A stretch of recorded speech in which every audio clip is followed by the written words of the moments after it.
Hello दोस्तों, नमस्कार। मैं हूँ रेखा उपाध्याय। स्वागत करती हूँ अपने यूट्यूब चैनल पे।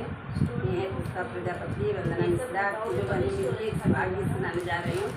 आप सबको अच्छा लगेगा तो कमेंट में जरूर बताइए और अपना प्यार पूरा आशीर्वाद। लाल रंग